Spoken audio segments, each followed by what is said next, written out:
Coffee स्वाद है Tim Horton coffee बहुत स्वाद आई हो गई शुरू हो गई आण दो Tim Horton is a Canadian basic ਜਿਹੜਾ ਵੀ ਬੰਦਾ ਆਇਆ ਟਿਮ ਹਾਰਟਨ ਜ਼ਰੂਰ ਆਏਗਾ ਵਾਟ ਵਾਸ ਯੋਰ ਫਰਸਟ ਥਿੰਗ ਜਿਹੜੀ ਤੂੰ ਆ ਕੇ ਟਿਮ ਹਾਰਟਨ ਪੀਤੀ ਸੀ ਜਾਂ ਖਾਧੀ ਸੀ ਇਟਸ ਨਾਟ ਕਿ ਜਿਹੜੀ ਮੈਂ ਪੀਤੀ ਸੀ ਮੈਂ ਤੁਹਾਨੂੰ ਦੱਸੂਗਾ ਜਿਹੜੀ ਤੁਸੀਂ ਕਹਿ ਸਕਦੇ ਹੋ ਹਰੇਕ ਇੰਡੀਅਨ ਸਪੈਸ਼ਲੀ ਆ ਕੇ ਇੱਥੇ ਫ੍ਰੈਂਚ ਵਨੀਲਾ ਮਿੱਠੇ ਨਾਲ ਭਰਪੂਰ I don't remember मैं शायद मोका something I don't remember ਤੁਸੀਂ ਕਦੀ ਇੱਥੇ ਚਾਹ ਪੀਤੀ ਟਿਮ ਹਾਰਟਨ ਹਾਂ I did ਸਟੀਪ ਟੀ ਮੈਂ ਇੱਥੇ ਨਾ ਕੰਮ ਕਰਦਾ ਹੁੰਦਾ ਸੀਗਾ ਯਾਰਡ ਦੇ ਵਿੱਚ ਤੇ ਉੱਥੇ ਜਦੋਂ ਅੱਧੀ ਰਾਤ ਹੁੰਦੀ ਨਾ ਤੇ ਮੈਂ 12 ਵਜੇ ਇਹੀ ਸੇਮ ਟਿਮ ਹਾਰਟਨਸ ਤੇ ਕਾਫੀ ਲੈਣ ਆਉਂਦਾ ਸੀਗਾ oh exactly this one ਹਾਂ ਕਿਉਂਕਿ ਮੈਂ ਇੱਥੇ ਸਾਹਮਣੇ ਹੀ ਕੰਮ ਕਰਦਾ ਸੀਗਾ ਬਿਲਕੁਲ ਅਕ੍ਰੋਸ ਦ ਸਟਰੀਟ oh okay ਤੇ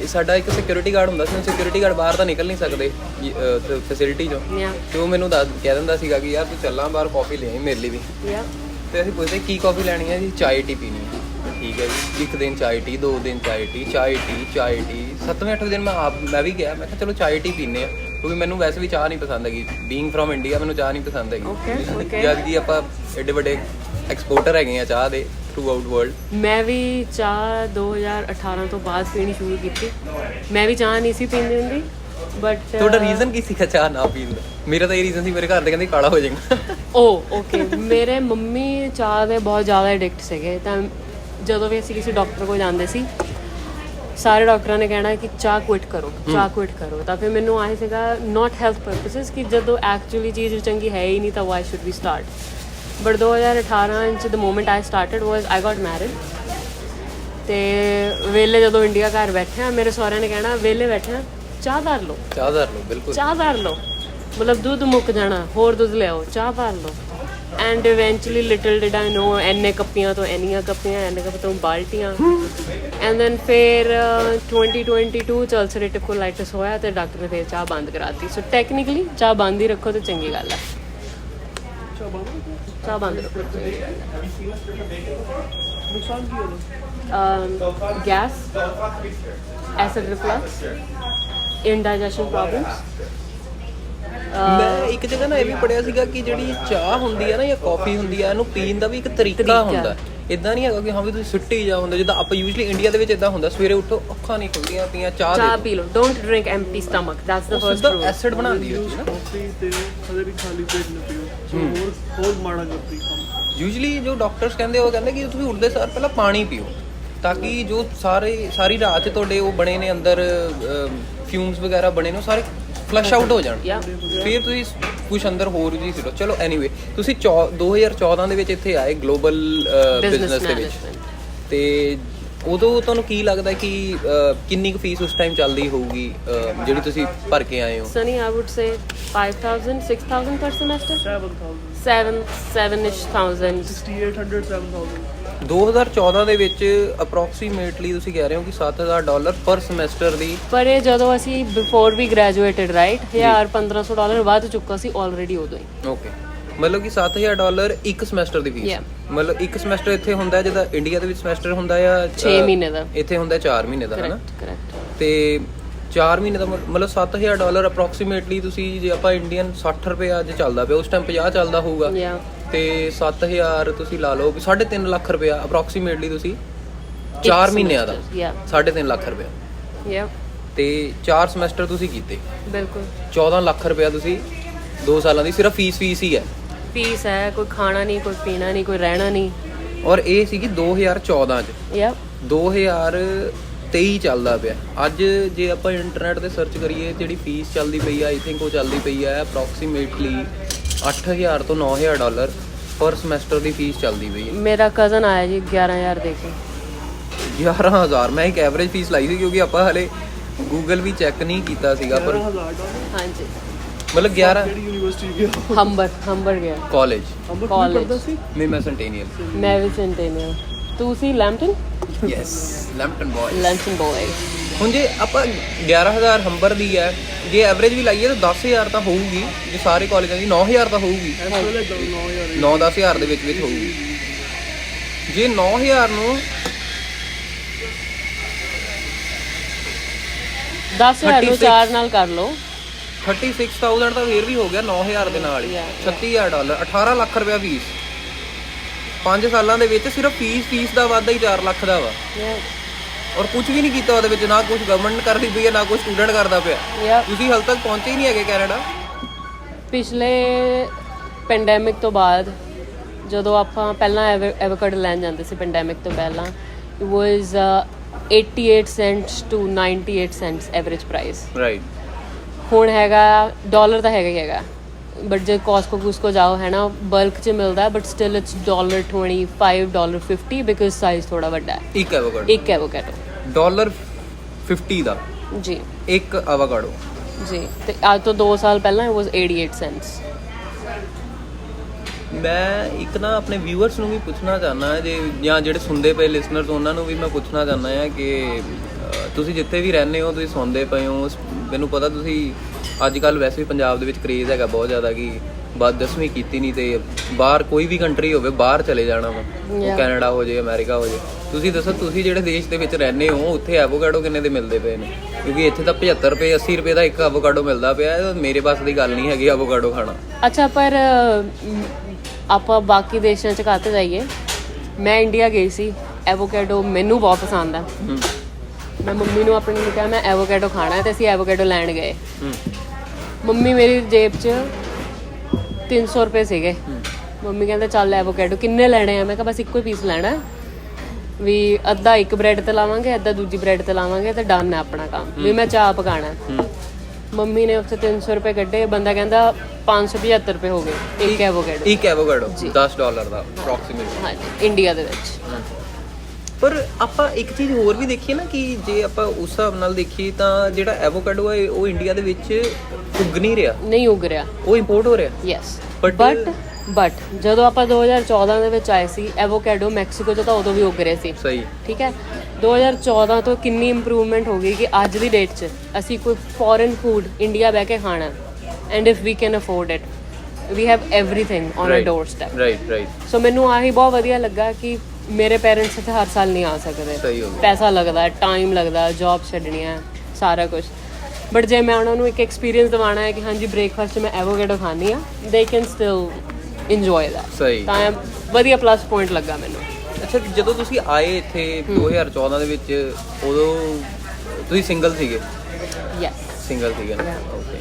ਤੇ ਜਦੋਂ ਤੁਸੀਂ ਇੱਥੇ ਆਏ ਤਾਂ ਤੁਸੀਂ ਕੀ ਸੋਚਿਆ ਸੀ ਉਸ ਟਾਈਮ ਤੇ? ਕਿਉਂਕਿ ਜਦੋਂ ਆਪਣੇ ਕੋਲ ਕੋਈ ਪਾਰਟਨਰ ਨਹੀਂ ਹੈਗਾ, ਸਭ ਤੋਂ ਪਹਿਲਾਂ ਉਹਦਾ ਮਤਲਬ ਇਹ ਹੈਗਾ, ਪਾਰਟਨਰ ਨਾ ਹੁੰਦਾ ਮਤਲਬ ਕਿ ਜ਼ਿੰਮੇਵਾਰੀ ਅੱਧੀ ਆ ਜੇ ਦੇਖਿਆ ਜਾਵੇ। ਡੈਫੀਨੇਟਲੀ। ਤੁਸੀਂ ਜਦੋਂ ਪਾਰਟਨਰਸ਼ਿਪ ਦੇ ਵਿੱਚ ਆ ਜਾਂਦੇ ਹੋ, ਇੱਕ ਰਿਲੇਸ਼ਨਸ਼ਿਪ ਦੇ ਵਿੱਚ ਆ ਜਾਂਦੇ ਹੋ, ਲਿਵਿੰਗ ਦੇ ਵਿੱਚ ਆ ਜਾਂਦੇ ਹੋ, ਉਦੋਂ ਬਾਅਦ ਜਿਹੜੀ ਤੁਹਾਡੀ ਰਿਸਪੌਂਸਿਬਿਲਿਟੀ, ਤੁਸੀਂ ਆਪਣੇ ਆਪ ਨੂੰ ਤਾਂ ਦੇਖਣਾ ਹੀ ਹੈ, ਪਰ ਜਿਹੜੇ ਡਿਸੀਜਨ ਤੁਸੀਂ ਲੈਣੀ ਹੈ, ਤੁਸੀਂ ਇੱਕ ਵਾਰੀ ਇਹ ਜ਼ਰੂਰ ਸੋਚਣਾ ਹੁੰਦਾ, ਮੈਨੂੰ ਜਿੱਥੇ ਤੱਕ ਲੱਗਦਾ, ਕਿ ਆਪਣੇ ਪਾਰਟਨਰ ਬਾਰੇ, ਕਿ ਉਹ ਕੀ ਸੋਚੂਗਾ ਜਾਂ ਉਹ ਕੀ ਸੋਚੂਗੀ ਕਿ ਜੇ ਮੈਂ ਇਹ ਚੀਜ਼ ਕਰੂੰਗਾ। ਔਰ ਤੁਹਾਨੂੰ ਇਹ ਚੀਜ਼ ਵੀ ਸ਼ਾਇਦ ਹੌਲੀ ਹੌਲੀ ਜਿੱਦਾਂ ਤੁਸੀਂ ਬੰਦੇ ਨਾਲ ਰਹਿਣ ਲੱਗ ਜਾਂਦੇ, ਤੁਹਾਨੂੰ ਪਤਾ ਚੱਲਣ ਲੱਗ ਜਾਂਦੀ ਹੈ ਕਿ ਹਾਂ ਵੀ ਉਹਦਾ ਚੰਗਾ ਮਾੜਾ ਕੀ ਹੈਗਾ, ਉਹ ਕੀ ਸੋਚਦਾ, ਜੇ ਉਹ ਇੱਥੇ ਹੋਊਗਾ ਉਹ ਕਿੱਦਾਂ ਹੋਊਗਾ, ਕਿੱਦਾਂ ਨਹੀਂ। ਬਟ ਜਦੋਂ ਤੁਸੀਂ ਆਏ, ਤੁਸੀਂ ਕਹਿ ਰਹੇ ਹੋ ਤੁਸੀਂ ਸਿੰਗਲ ਸੀਗੇ।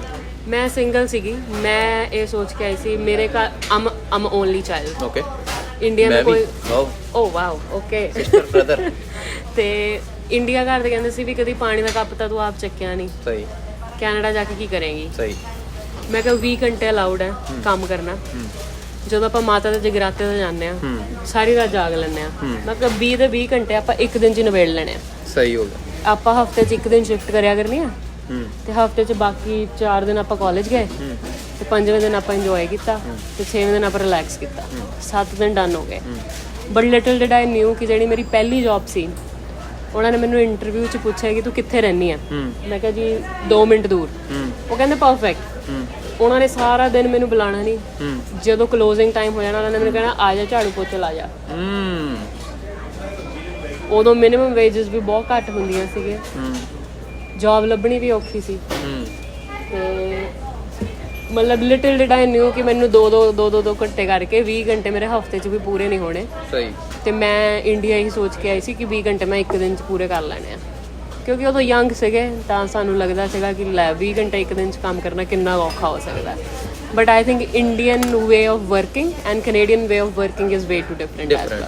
ਅੱਛਾ, ਜਦੋਂ ਤੁਸੀਂ ਕਹਿੰਦੇ ਹੋ ਕਿ ਤੁਸੀਂ ਗਲੋਬਸ ਵਾਲਿਆਂ ਤੋਂ ਕੈਨਮ ਵਾਲਿਆਂ ਤੋਂ ਤੁਸੀਂ ਆਇਲਸ ਕੀਤੀ, ਜਿਹੜੀ ਤੁਸੀਂ ਆਪਣੀ ਫਾਈਲ ਲਗਾਈ, ਫਾਈਲ ਕਿੱਥੋਂ ਲਾਈ ਤੇ ਤੁਹਾਡੇ ਏਜੰਟ ਨੇ, ਜਿਹੜਾ ਵੀ ਤੁਹਾਡਾ ਏਜੰਟ ਸੀਗਾ, ਉਹਨੇ ਤੁਹਾਡੇ ਤੋਂ ਪੈਸੇ ਲਿੱਤੇ ਨਹੀਂ ਲਿੱਤੇ, ਤੁਹਾਨੂੰ ਤੰਗ ਕੀਤਾ ਨਹੀਂ ਕੀਤਾ, ਉਹਨਾਂ ਦੇ ਨਾਲ ਤੁਹਾਡੀ ਕਿੱਦਾਂ ਰਿਹਾ ਮਤਲਬ? ਓਕੇ, ਕੈਨਮ ਕੋਲੋਂ ਮੈਂ ਆਇਲਸ ਕੀਤੀ, ਵੈਰੀ ਗੁੱਡ ਟੀਚਰ, ਵਧੀਆ ਨੰਬਰ ਆ ਗਏ ਮੇਰੇ। ਤੁਹਾਡੇ ਕਿੰਨੇ ਬੈਂਡ ਸੀਗੇ ਇਹ ਵੀ ਦੱਸ? 7.5 7.5 ਬੈਂਡ। ਮੈਂ ਸਿਰਫ ਹਫਤੇ ਦੀ ਕੋਚਿੰਗ ਲਿੱਤੀ ਸੀਗੀ।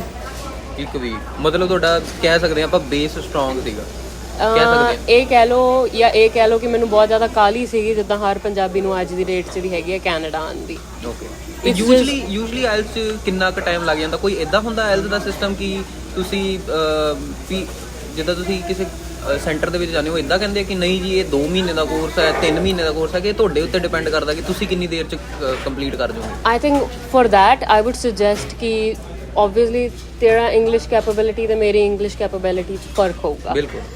ਆਈ ਵੁੱਡ ਆਲਵੇਜ਼ ਸੁਜੈਸਟ ਕਿ ਥੋੜਾ ਆਪਣੇ ਆਪ ਦਾ ਸਟੈਂਡ ਲਓ ਤੇ ਉੱਥੇ ਜਾ ਕੇ ਕਹੋ ਕਿ ਇੱਕ ਮੇਰੀ ਮੌਕ ਟੈਸਟ ਲੈ ਕੇ ਦੇਖੋ, ਫਿਰ ਸਾਨੂੰ ਦੱਸੋ ਕਿ ਤੁਹਾਨੂੰ ਕੀ ਲੱਗਦਾ ਸਾਨੂੰ ਕਿੰਨਾ ਟਾਈਮ ਲੱਗੂਗਾ।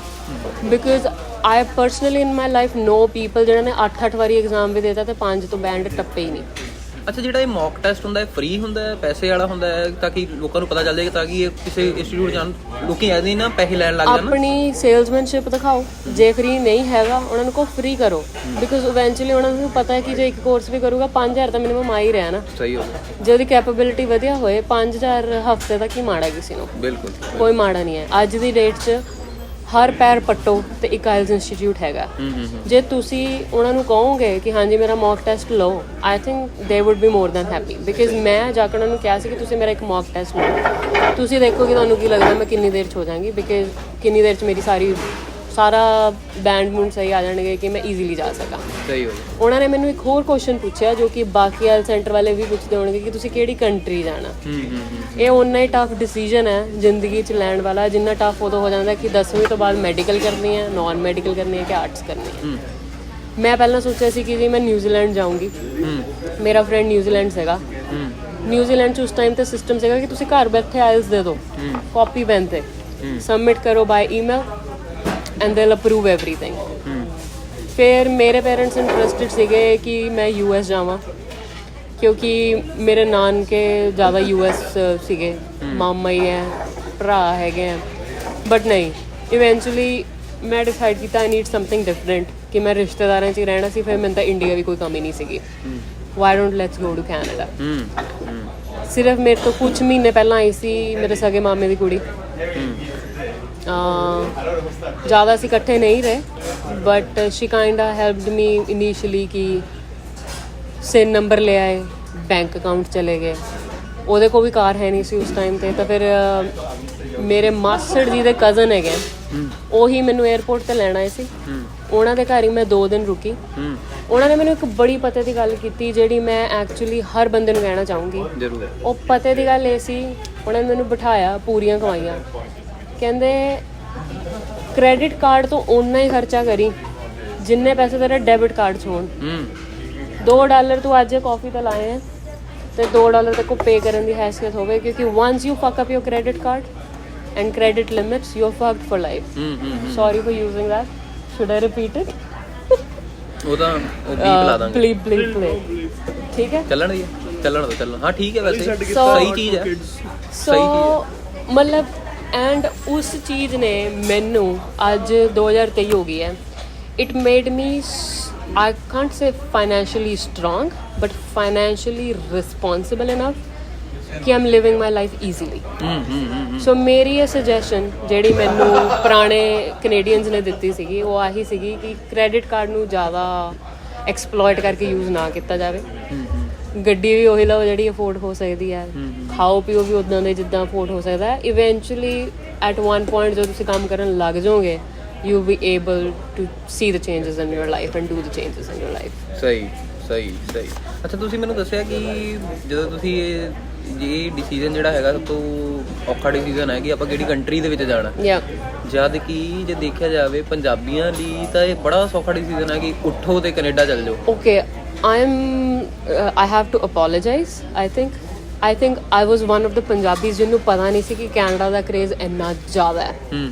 ਇਹ ਮੈਂ ਜਦੋਂ ਕੈਨੇਡਾ ਆ ਗਈ ਮੈਂ ਆਈ ਡੋਂਟ ਨੋ ਕਿਸੇ ਦੇ ਸਟੈਂਡ ਅਪ ਕਾਮੇਡੀ ਦੇਖ ਰਹੀ ਸੀ। ਆਪਣੇ ਕਿਹੜੇ ਪੰਜਾਬੀ ਸਟੈਂਡ ਅਪ ਕਾਮੇਡੀ ਵਾਲੇ ਨੇ ਜਿਹੜੇ ਟਰਾਲਾ ਟਰੱਕ ਟੈਕਸੀ ਮੌਤ ਉਹਨਾਂ ਦਾ I think ਇਹ ਵਾਲਾ that- ਜੋਕ ਚ ਜਸਪ੍ਰੀਤ ਸਿੰਘ ਜੀ ਦੀ ਮੈਂ ਇੱਕ ਸਟੈਂਡ ਅਪ ਕਾਮੇਡੀ ਦੇਖੀ ਤੇ ਸਾਰੇ ਕਹਿੰਦੇ ਪੰਜਾਬੀ ਇਨ ਦਾ ਹਾਊਸ ਕਿੱਥੇ ਜਾਣਾ ਹੈ and everybody yelled Canada and I was like really ਕਿ ਸ਼ਾਇਦ ਮੈਨੂੰ ਇਹ ਚੀਜ਼ ਪਤਾ ਹੁੰਦੀ ਤਾਂ ਮੇਰੀਆਂ ਚੀਜ਼ਾਂ ਥੋੜ੍ਹੀਆਂ ਡਿਫਰੈਂਟ ਹੁੰਦੀਆਂ ਕਿ ਪੰਜਾਬੀਆਂ 'ਚ ਤਾਂ ਮੈਂ ਆਲਰੇਡੀ ਆਪਣੀ ਜ਼ਿਆਦਾਤਰ ਜ਼ਿੰਦਗੀ ਇੰਡੀਆ ਜੀ ਲਿੱਤੀ ਸੀ ਤੇ ਮੈਂ ਪੰਜਾਬੀਆਂ 'ਚ ਆ ਕੇ ਰਹਿਣਾ ਸੀ ਪਰ ਮੈਂ ਇੰਡੀਆ ਹੀ ਰਹਿ ਲੈਂਦੀ ਮੈਨੂੰ ਚਾਹੀਦਾ ਸੀਗਾ ਮੇਰਾ ਦਿਮਾਗ ਚਾਹੀਦਾ ਸੀਗਾ ਕਿ ਮੈਨੂੰ ਥੋੜੀ ਲਾਈਫ ਡਿਫਰੈਂਟ ਚਾਹੀਦੀ ਹੈ ਜਿੱਦਾਂ ਸਟੂਡੈਂਟ ਆਫ ਦ ਈਅਰ ਵਾਲੇ ਕਾਲਜਸ ਹੋਣ ਥੋੜੀ ਮਾਂ ਪਿਓ ਦੇ ਪੈਸਿਆਂ ਤੇ ਯਾਸ਼ੀ ਕਰ ਲਈਏ ਬਟ ਸਾਰੀ ਪ੍ਰਾਇੋਰਿਟੀਜ਼ ਚੀਜ਼ਾਂ ਸਭ ਕੁਝ ਚੇਂਜ ਹੋ ਗਿਆ ਕੈਨੇਡਾ ਆ ਕੇ ਲਿਟਲ ਡਿਡ ਵੀ ਨਿਊ ਕਿ ਕੈਨੇਡਾ ਇਜ਼ ਮਤਲਬ ਬਰੈਂਪਟਨ ਸਕਾਰਬਰੋ ਕਲੋਜ਼ਡ ਕਮਿਊਨਿਟੀ ਹੈਗੀ ਆ ਜਿੱਥੇ ਆਪਾਂ ਨੂੰ ਆਪਣੇ ਦੇਸੀ ਬਹੁਤ ਮਿਲਣਗੇ which was a very good plus point as well and a minus point as well minus point ਸਿਰਫ ਉਦੋਂ ਹੁੰਦਾ ਹੈ ਕਿ ਜਿਹੜੇ ਲੋਕੀ ਬਹੁਤ ਪੁਰਾਣੇ ਆਏ ਹੋਏ ਆ ਉਹਨਾਂ ਦੀ ਸੋਚ ਪੁਰਾਣੀ ਰਹਿ ਗਈ ਹਾਲਾਂਕਿ ਇੰਡੀਆ ਬਹੁਤ ਤੇਜ਼ੀ ਨਾਲ ਅੱਗੇ ਵੱਧ ਗਿਆ ਬਟ ਜਿਹੜੇ ਨਵੇਂ ਸੀਗੇ ਦੇ ਹੈਲਪਡ ਮੀ ਜਿੱਦਾਂ ਆਪਾਂ ਇਕੱਠੇ ਕੰਮ ਕੀਤਾ ਹੈ ਨਾ ਸਨੀ ਤੇ ਮੈਂ ਇਕੱਠੇ ਕੰਮ ਕੀਤਾ ਸਨੀ ਤੇ ਮੈਂ ਮਿਲੇ ਫਸਟ ਟਾਈਮ ਥਰੂ ਪਾਰਸ ਮਾਈ ਨਾਓ ਹਸਬੈਂਡ ਤੇ ਮੈਂ ਇਹਦੇ ਕੋਲ ਘਰ ਗਈ ਇਹਨੇ ਮੈਨੂੰ ਕਿਹਾ ਸਵੇਰੇ 5 ਵਜੇ ਦਾ ਟਾਈਮ ਸੀ ਅਸੀਂ ਨਾਈਟ ਗੇੜੀਆਂ ਲਾ ਕੇ ਉਸ ਤੋਂ ਬਾਅਦ ਇਹਨਾਂ ਦੇ ਘਰ ਗਏ ਸਨੀ ਮੈਨੂੰ ਕਹਿੰਦਾ ਪੈਨਕੇਕ ਖਾਏਂਗੀ ਕਿੱਦਾਂ ਲਾਈ ਸੀ ਉਹ ਵੀ ਦੱਸ ਦੇ ਨਾਈਟ ਆਊਟ ਸੀਗਾ ਸਾਹਿਲ ਕਾਲੀਆ ਪਾਰਸ ਬਜਾਜ ਸਾਈਕਲ ਤੇ ਮੈਂ ਟੀਡੀ ਦੇ ਸਾਈਕਲ ਰੈਂਟ ਕਰ ਸਕਦੇ ਸੀ ਤੁਸੀਂ ਉਸ ਟਾਈਮ ਤੇ $7.5 for 4 hours I believe but ਹੁਣ ਰਾਈਟ ਨਾਓ ਚੇਂਜ ਹੋ ਗਿਆ that every half an hour you would have to dock the cycle back in so ਆਪਾਂ ਉਹਦੇ 'ਤੇ ਵੀ ਇੱਕ ਵੀਡੀਓ ਬਣਾਵਾਂਗੇ ਬਾਅਦ 'ਚ ਲੈਟਸ ਨਾਟ ਗੈਟ ਡਿਸਟਰੈਕਟਡ ਤੇ ਮੈਂ ਜਦੋਂ ਸਨੀ ਕੋਲ ਘਰ ਗਈ ਤੇ ਸਨੀ ਨੇ ਮੈਨੂੰ ਦੇਖ ਵੀ ਜਸਟ ਸੈਡ ਹਾਈ ਹੈ ਨਾ ਇਹਨਾਂ ਦੇ ਘਰ ਇੱਕ ਚੂਹਾ ਮਰਿਆ ਹੋਇਆ ਸੀ ਇਹਨੇ ਆਪਣੇ ਹੱਥ 'ਤੇ ਲਿਫਾਫਾ ਪਾਇਆ ਚੂਹੇ ਨੂੰ ਪੂੰਛ ਤੋਂ ਚੱਕਿਆ ਐਂਡ ਗਾਰਬੇਜ ਕਰ ਆਇਆ ਐਂਡ ਦੈਨ ਇਹਨੇ ਹੱਥ ਧੋਤੇ ਆ ਕੇ ਮੈਨੂੰ ਕਹਿੰਦਾ ਕੁਝ ਖਾਏਂਗੀ ਪੈਨਕੇਕ ਬਣਾਵਾਂ ਮੈਂ ਵਾਈ ਨਾਟ ਐਂਡ ਕੈਰਮਲ ਵੀ ਬਣਾਈ ਸੀ ਤੂੰ right and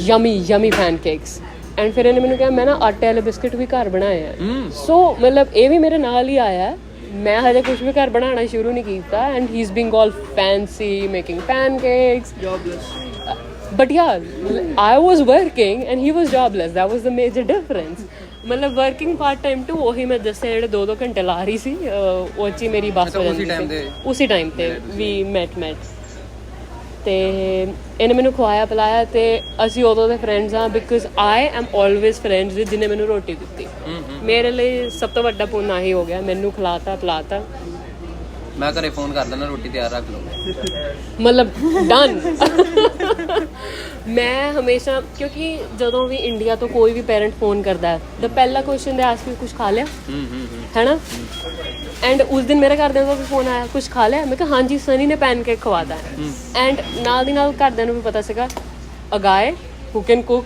for the daughter ਵਾਹ ਨਾਟ ਐਜ਼ ਇਨ ਕਿ ਆਪਾਂ ਵਿਆਹ ਕਰਾ ਦਾਂਗੇ ਬਟ ਹਾਂ ਵੀ ਹੈਗਾ ਇੱਕ ਸੇਫ ਸਪੇਸ ਹੈਗੀ ਹੈ ਕਿ ਮੇਰੀ ਕੁੜੀ ਐਟਲੀਸਟ ਕਿਸੇ ਨੂੰ ਕੁਝ ਕਹਿਣ ਜੋਗੀ ਹੋਗੀ ਕਿ ਹਾਂ ਮੈਨੂੰ ਭੁੱਖ ਲੱਗੀ ਹੈ ਤਾਂ ਕੋਈ ਹੋਰ ਬਣਾ ਕੇ ਖਵਾ ਸਕਦਾ ਤਾਂ ਦੇ ਵਰ ਅ ਲਿਟਲ ਰਿਲੈਕਸਡ ਟੂ ਉੱਥੇ ਬਹਿ ਕੇ ਅਸੀਂ ਇਹਦਾ ਹੀ ਲੈਪਟਾਪ ਬੋਰੋ ਕਰਕੇ ਆਪਣੀ ਅਸਾਈਨਮੈਂਟ ਬਣਾਈ ਤੇ 8 ਵਜੇ ਅਸੀਂ ਸਕੂਲ ਨਾਲ ਚੱਲ ਪਏ ਆਪਾਂ ਟੌਪਿਕ ਤੋਂ ਹੋ ਗਏ ਡਿਸਟਰੈਕਟ ਮੈਂ ਕਿਹਾ ਤੁਸੀਂ ਸਟੋਰੀ ਸੁਣਾ ਰਹੇ ਹੋ ਤਾਂ ਸੋਣੀ ਲਈਏ ਤਾਂ ਕਿ ਕਿਤੇ ਨਾ ਕਿਤੇ ਤਾਂ ਕਲਿੱਪਿੰਗ ਲੱਗੂਗੀ ਇਹ ਚਲੋ ਅੱਛਾ ਤੇ ਆਪਾਂ ਜਿਹੜੀ ਗੱਲ ਕਰ ਰਹੇ ਸੀਗੇ ਕਿ ਤੁਸੀਂ ਫਾਈਨਲੀ ਡਿਸਾਈਡ ਕੀਤਾ ਥਰਡ ਆਪਸ਼ਨ ਕੈਨੇਡਾ ਕਿਉਂਕਿ ਯੂਐਸ ਦੇ ਵਿੱਚ ਤੁਹਾਡੇ ਅੱਛਾ ਸਭ ਤੋਂ ਪਹਿਲਾਂ ਰਿਲੇਟਿਵਸ ਤੇ ਹੀ ਕਿਉਂਕਿ ਰਿਲੇਟਿਵਸ ਨਾਲ ਬਹੁਤ ਚੱਕਰ ਪੈਂਦਾ ਆ ਸਪੈਸ਼ਲੀ ਆਪਣੇ ਬੰਦਿਆਂ ਦਾ ਮੇਰਾ ਤਾਂ ਚਲੋ ਪਿਆ ਨਹੀਂ ਕਿਉਂਕਿ ਮੈਂ I am the first one to come to Canada in my family so ਮੇਰਾ ਤਾਂ ਕੋਈ ਐਸਾ ਚੱਕਰ ਪਿਆ ਨਹੀਂ ਮੇਰਾ ਵੀ ਕੋਈ ਚੱਕਰ ਨਹੀਂ ਸੀਗਾ ਬਟ ਹਮੇਸ਼ਾ ਦੇਖਦੇ ਹੀ ਆਏ ਕਿ ਜਿੰਨਾ ਦੂਰ ਰਹੀਏ ਉਨਾ ਸਹੀ ਰਹੀਏ ਮੇਰਾ ਰਿਲੇਸ਼ਨਸ਼ਿਪ ਜਿੰਨੇ ਵੀ ਮੇਰੇ ਯੂਐਸ ਵਾਲੇ ਰਿਸ਼ਤੇਦਾਰ ਹੈਗੇ ਸਾਰਿਆਂ ਨਾਲ ਬਹੁਤ ਵਧੀਆ ਟਿਲ ਡੇਟ ਆਈ ਥਿੰਕ ਉਹ ਤਾਂ ਹੀ ਵਧੀਆ ਕਿ ਥੋੜਾ ਜਿਹਾ ਦੂਰ ਰਹੇ ਕੋਲ ਰਹਿੰਦੇ ਕੀ ਪਤਾ ਉਹਨਾਂ ਨੂੰ ਮੇਰੀਆਂ ਕੋਈ ਚੀਜ਼ਾਂ ਨਾ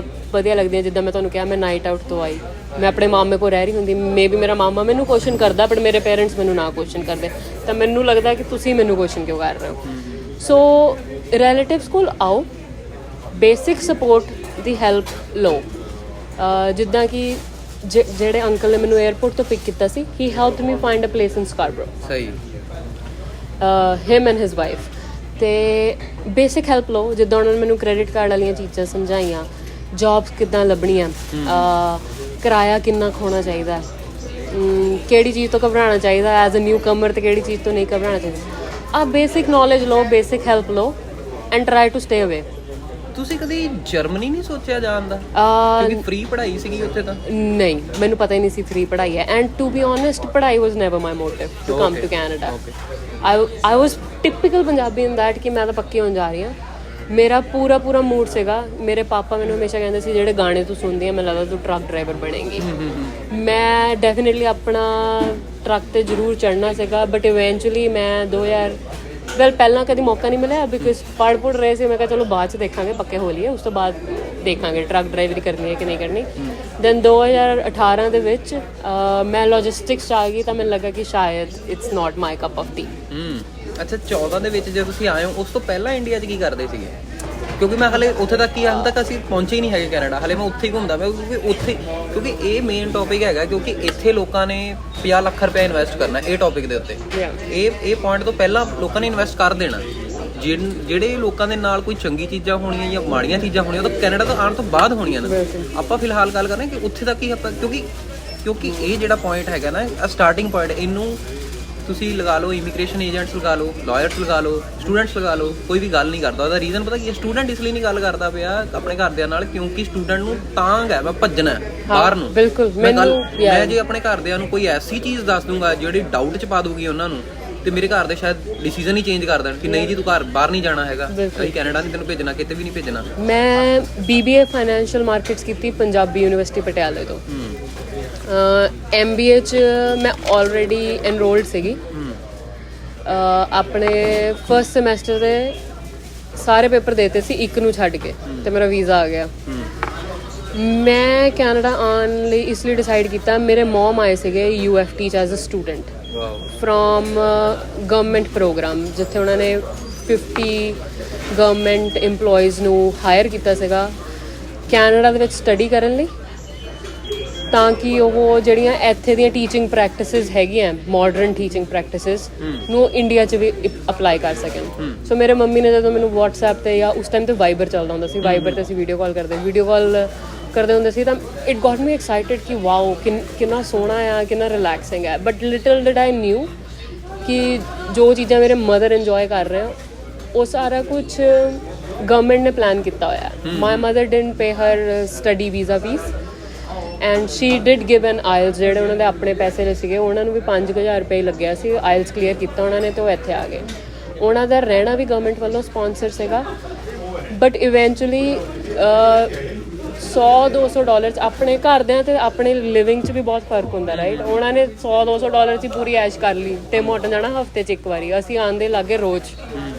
ਤਾਂ ਮੈਨੂੰ ਲੱਗਾ ਕਿ ਮੈਂ ਵੀ ਸ਼ਾਇਦ ਇੰਜੋਏ ਕਰ ਪਾਉਂਗੀ ਥੋੜਾ ਆਰਾਮ ਨਾਲ, ਘਰਦਿਆਂ ਤੋਂ ਵੀ ਦੂਰ, ਬਾਕੀ ਚੀਜ਼ਾਂ ਤੋਂ ਵੀ ਦੂਰ। But it was a bad decision. It's a bad decision. It definitely is not too bad but not even good. Okay, ਹੁਣ ਤੁਸੀਂ ਕਹਿੰਦੇ ਹੋ ਤੁਸੀਂ BBA ਤੇ ਕਰਦੇ ਸੀਗੇ, ਪੰਜਾਬੀ ਯੂਨੀਵਰਸਿਟੀ ਦੇ ਵਿੱਚ ਪੜ੍ਹਦੇ ਸੀਗੇ, ਪਹਿਲਾ ਸਮੈਸਟਰ ਦੇ ਵਿੱਚ ਸੀਗੇ ਤੁਸੀਂ? BBA ਡਨ ਹੋ ਚੁੱਕੀ ਸੀ, ਮੈਂ MBA 'ਚ ਐਨਰੋਲ ਕਰ ਚੁੱਕੀ ਸੀ। MBA ਦਾ ਫਰਸਟ ਮਾਸਟਰਸ ਦੇ ਵਿੱਚ ਚਲੇ ਗਏ। ਅੱਛਾ, ਜਦੋਂ ਤੁਸੀਂ ਮਾਸਟਰਸ ਦੇ ਵਿੱਚ ਚਲੇ ਗਏ, ਕਿਉਂਕਿ ਦੇਖੋ, ਅੱਛਾ ਇੱਕ ਹੋਰ ਚੀਜ਼ ਹੈਗੀ ਹੈ ਕਿ ਲੋਕੀ ਕਹਿੰਦੇ ਆ ਕਿ ਬੱਚੇ ਨੂੰ, ਕਈ ਕਹਿੰਦੇ ਕਿ ਬੱਚੇ ਨੂੰ 12ਵੀਂ ਤੋਂ ਬਾਅਦ ਆ ਜਾਣਾ ਚਾਹੀਦਾ। ਕਈ ਬੰਦੇ ਇਹ ਕਹਿੰਦੇ ਕਿ ਗ੍ਰੈਜੂਏਸ਼ਨ ਤੋਂ ਬਾਅਦ ਆਵੇ ਤਾਂ ਕਿ ਥੋੜਾ ਸਮਝ ਲਵੇ, ਥੋੜਾ ਮੈਂਟਲੀ ਥੋੜਾ ਸਟੇਬਲ ਹੋ ਜੇ। ਤੁਹਾਨੂੰ ਕੀ ਲੱਗਦਾ? ਕਿਉਂਕਿ ਤੁਸੀਂ ਗ੍ਰੈਜੂਏਸ਼ਨ ਤੋਂ ਬਾਅਦ ਆਏ ਹੋ, ਪਰ ਤੁਸੀਂ ਇਹ ਵੀ ਬੰਦੇ ਦੇਖੇ ਨੇ, ਕਿਉਂਕਿ ਹੁਣ 10 ਸਾਲ ਆਲਮੋਸਟ ਹੋਣ ਲੱਗੇ ਨੇ ਕਿ ਤੁਸੀਂ, ਮੈਂ ਖੁਦ ਤੁਹਾਡੇ ਸਾਹਮਣੇ ਬੈਠਾ, ਮੈਂ 12ਵੀਂ ਤੋਂ ਬਾਅਦ ਆਇਆ ਹੋਇਆ ਵਾਂ। ਤੁਹਾਨੂੰ ਕੀ ਲੱਗਦਾ ਕਿ ਕਿੱਦਾਂ ਆਉਣਾ ਚਾਹੀਦਾ? ਅਸੀਂ ਕੱਲ ਹੀ ਇਹ ਗੱਲ ਕਰ ਰਹੇ ਸੀ। ਆਮ 30 ਨਾਓ ਹੈ ਨਾ, ਆਪਣੇ 8-9 ਸਾਲ ਮੈਂ ਆਲਰੇਡੀ ਕੈਨੇਡਾ ਨੂੰ ਦੇ ਚੁੱਕੀ ਹਾਂ, ਤੇ ਤੁਸੀਂ 12ਵੀਂ ਕਰਕੇ ਆਏ, ਮੈਂ ਗ੍ਰੈਜੂਏਸ਼ਨ ਕਰਕੇ ਆਈ। ਸਾਡਾ ਪੇਸ ਟੂ ਡੂ ਦ ਥਿੰਗਸ ਵਰ ਆਲਮੋਸਟ ਸੇਮ। ਠੀਕ ਹੈ, ਜਿਸ ਟਾਈਮ ਤੇ ਮੈਂ ਗੱਡੀ ਲਿੱਤੀ, ਜਿਸ ਟਾਈਮ ਤੇ ਤੁਸੀਂ ਗੱਡੀ ਲਿੱਤੀ, but obviously responsibilities would hit me way earlier than you, but same way maturity would hit me way earlier than you. ਤਾਂ ਮੈਨੂੰ ਆਏ ਲੱਗਦਾ ਹੈ ਜਦੋਂ ਤੁਸੀਂ ਆਪਣੇ ਘਰਦਿਆਂ ਤੋਂ ਦੂਰ ਹੋ, ਇਨੀਸ਼ੀਅਲੀ ਤੁਹਾਨੂੰ ਇਹ ਚੀਜ਼ ਨਹੀਂ ਪਤਾ ਲੱਗਦੀ ਕਿਉਂਕਿ ਤੁਸੀਂ ਘਰਦਿਆਂ ਕੋਲ ਰਹਿ ਕੇ ਆਏ ਹੋ। ਜਦੋਂ ਦੂਰ ਹੋਣਾ ਚਾਹ ਰਹੇ ਹੋ, ਤੁਹਾਨੂੰ ਇਮੋਸ਼ਨਲੀ, ਮੈਂਟਲੀ, ਫਾਈਨੈਂਸ਼ੀਅਲੀ ਹਰ ਚੀਜ਼ ਦੀ ਸਪੋਰਟ ਚਾਹੀਦੀ ਹੈ। ਆਈ ਥਿੰਕ ਗ੍ਰੈਜੂਏਸ਼ਨ ਤੋਂ ਬਾਅਦ ਹੀ ਆਉਣਾ ਚਾਹੀਦਾ, ਕਿਉਂਕਿ ਤੁਸੀਂ ਇੰਡੀਪੈਂਡੈਂਟ ਇਨਫ ਹੋ ਜਾਂਦੇ ਹੋ to see what is good for you and to see what is bad for you. ਤੇ ਜੇ ਤੁਸੀਂ ਇਮੋਸ਼ਨਲੀ ਤੁਸੀਂ ਹੋਮਸਿਕ ਫੀਲ ਕਰ ਰਹੇ ਹੋ ਜਾਂ ਡਿਪਰੈਸ਼ਨ ਦੇ ਵੱਲ ਜਾ ਰਹੇ ਹੋ, that you mature enough to address it to one of your friends or to family, ਪਰ ਮੈਨੂੰ ਲੱਗਦਾ 12ਵੀਂ ਵਾਲੇ ਬੱਚੇ are still in a fear. ਜਿੱਦਾਂ ਆਪਾਂ ਛੋਟੇ ਹੁੰਦੇ ਕੱਚ ਦਾ ਗਲਾਸ ਗੇਰ ਦਿੰਦੇ ਸੀ ਤੇ ਸਾਨੂੰ ਐਂ ਲੱਗਦਾ ਸੀ ਮੰਮੀ ਨੇ ਜੁੱਤੀਆਂ ਮਾਰਨੀਆਂ, ਬਟ ਟੈਕਨੀਕਲੀ ਮੰਮੀ ਨੂੰ ਆਉਂਦਾ ਸੀ ਕਿ ਬੱਚੇ ਦਾ ਕੱਚ ਨਾ ਚੁੱਭ ਜੇ, ਗਲਾਸ ਦਾ ਉਹਨਾਂ ਨੂੰ ਕੁਝ ਨਹੀਂ ਸੀਗਾ। ਤਾਂ ਮੈਨੂੰ ਲੱਗਦਾ ਜਦੋਂ ਆਪਾਂ 12ਵੀਂ ਤੱਕ ਵੀ ਹੁੰਦੇ ਆ ਆਪਾਂ ਸ਼ਾਇਦ ਉਸੀ ਮੈਂਟਲ, ਇੱਕ ਤਾਂ ਅਥਰੇ ਬਹੁਤ ਹੁੰਦੇ ਆਪਾਂ ਆ ਕੇ, ਜਿੱਦਾਂ ਮੈਂ ਤੁਹਾਨੂੰ ਕਿਹਾ ਕਿ ਮੈਂ ਅਯਾਸ਼ੀ ਕਰਨੀ ਆ, ਪੈਸਾ ਕਿੱਥੋਂ ਆਉਣਾ, ਕੁਝ ਕੋਈ ਪਲਾਨ ਨਹੀਂ, ਜਸਟ ਕਿ ਮਾਂ ਪਿਓ ਦਾ ਪੈਸਾ, ਉਹ ਚੀਜ਼ਾਂ ਡਿਫਰੈਂਟ ਹੁੰਦੀਆਂ। ਤਾਂ ਆਈ ਵੁੱਡ ਸੁਜੈਸਟ ਕਿ ਗ੍ਰੈਜੂਏਸ਼ਨ ਤੋਂ ਬਾਅਦ ਆਓ, ਡੈਫੀਨੇਟਲੀ ਟਾਈਮ ਡਿਫਰੈਂਟ ਹੈ, ਤੁਸੀਂ ਛੇਤੀ ਬੁੱਢੇ ਹੋ ਜਾਓਗੇ, ਛੇਤੀ ਥੱਕ ਜਾਓਗੇ and all that, but I think maturity ਹੋਣੀ ਬਹੁਤ ਜ਼ਰੂਰੀ ਹੈ, ਸਿੰਸ ਤੁਸੀਂ ਸਾਰੀਆਂ ਚੀਜ਼ਾਂ ਤੋਂ ਬਹੁਤ ਦੂਰ ਹੋ ਤੇ ਪੂਰਾ ਕਲਚਰ ਤੇ এনवायरमेंट ਤੁਹਾਡੇ ਲਈ ਨਵਾਂ ਹੈ। ਤੁਸੀਂ 2014 ਜਦੋਂ ਮਾਸਟਰਸ ਵੀ ਹੋ ਗਿਆ ਇੱਕ ਟਾਈਮ ਤੇ ਖਤਮ, ਮਤਲਬ ਸ਼ੁਰੂ ਹੋਇਆ ਸੌਰੀ, ਉਸ ਤੋਂ ਬਾਅਦ ਤੁਸੀਂ ਇੱਥੇ ਆ ਗਏ, ਇੱਥੇ ਆਣ ਫਲਾਈਟ ਚੜ੍ਹ ਗਏ, ਹੁਣ ਇੰਡੀਆ ਖਤਮ ਹੋ ਗਿਆ, ਇੰਡੀਆ ਵਾਲਾ ਸਾਰਾ ਸਿਸਟਮ ਖਤਮ ਹੋ ਗਿਆ, ਇੱਥੇ ਜਦੋਂ ਇੱਥੇ ਲੈਂਡ ਕਰ ਗਏ, ਇੱਥੇ ਲੈਂਡ ਕਰਨ ਤੋਂ ਬਾਅਦ ਕੀ ਤੁਹਾਨੂੰ ਇਦਾਂ ਦਾ ਲੱਗਿਆ ਕਿ ਕੀ ਸੋਚਿਆ ਸੀਗਾ? Very good point. ਹਾਂਗਕਾਂਗ ਸੀਗੀ ਮੈਂ ਤੁਸੀਂ ਪਹਿਲਾਂ ਓਕੇ ਹਾਂਗਕਾਂਗ ਦੇ ਵਿੱਚ 4 ਘੰਟੇ ਸਟੇ ਕੀਤੀ ਮੈਂ ਜਦੋਂ ਮੈਂ ਫਲਾਈਟ ਲੈ ਕੇ ਆਈ। ਮੈਂ ਤੁਹਾਨੂੰ ਇੱਕ ਸੌਰੀ ਮੈਂ ਤੁਹਾਨੂੰ ਕੁਐਸਚਨ ਕੱਟ ਰਿਹਾ ਕਿ ਬੰਦਾ ਸਭ ਤੋਂ ਪਹਿਲਾਂ ਤਾਂ ਇੱਥੋਂ ਸ਼ੁਰੂ ਹੁੰਦਾ ਕਿ ਬੰਦਾ ਟਿਕਟ ਕਿੱਦਾਂ ਲਵੇ, ਕਿਉਂਕਿ ਅੱਜ ਕੱਲ੍ਹ ਟਿਕਟਸ ਬਹੁਤ ਫਰਾਡ ਹੈਗਾ ਆ, ਬਹੁਤ ਜ਼ਿਆਦਾ ਫਰਾਡ ਹੈ। ਮਤਲਬ ਮੈਂ ਮੈਨੂੰ ਕਿਸੇ ਦਾ ਕੱਲ ਹੀ ਮੈਸੇਜ ਆ ਰਿਹਾ ਸੀ, ਮੈਂ ਵੈਸੇ ਗੱਲ ਕਰ ਰਿਹਾ ਕਿਸੇ ਫਰੈਂਡ ਨਾਲ, ਉਹਨਾਂ ਦੇ ਕਿਸੇ ਨੋਨ ਦਾ ਉਹਨਾਂ ਨੇ ਆਨਲਾਈਨ ਕਿਸੇ ਤੋਂ ਟਿਕਟਸ ਲਿੱਤੀਆਂ, ਆਪਣੇ ਕ੍ਰੈਡਿਟ ਕਾਰਡ ਡਿਟੇਲਸ ਵਗੈਰਾ ਦੇ ਦਿੱਤੀਆਂ, ਸਾਰਾ ਕੁਝ ਠੀਕ ਹੋ ਗਿਆ, ਉਹਨਾਂ ਨੂੰ ਟਿਕਟਸ ਵੀ ਪਹੁੰਚ ਗਈਆਂ, ਬਟ ਜਦੋਂ 에ਅਰਪੋਰਟ ਤੇ ਗਏ ਉਹ ਕਹਿੰਦੇ ਇਹ ਟਿਕਟ ਹੀ ਗਲਤ ਹੈਗੀ ਹੈ, ਬਟ ਜਦੋਂ ਉਹਨਾਂ ਨੇ ਪੋਰਟਲ ਤੇ ਦੇਖਿਆ ਉਦੋਂ ਸ਼ੋਅ ਹੋ ਰਿਹਾ ਸੀਗਾ, ਮਤਲਬ ਰਾਈਟ ਵੇ ਜੋ ਨੈਕਸਟ ਡੇ ਉਹ ਗਏ ਉੱਥੇ ਉਦੋਂ ਸ਼ੋਅ ਹੀ ਨਹੀਂ ਹੋ ਰਿਹਾ। ਟੈਕਨੋਲੋਜੀ ਇੰਨੀ ਜ਼ਿਆਦਾ ਵੱਧ ਚੁੱਕੀ ਹੈ ਕਿ we have to be very ਸਤਰਕ।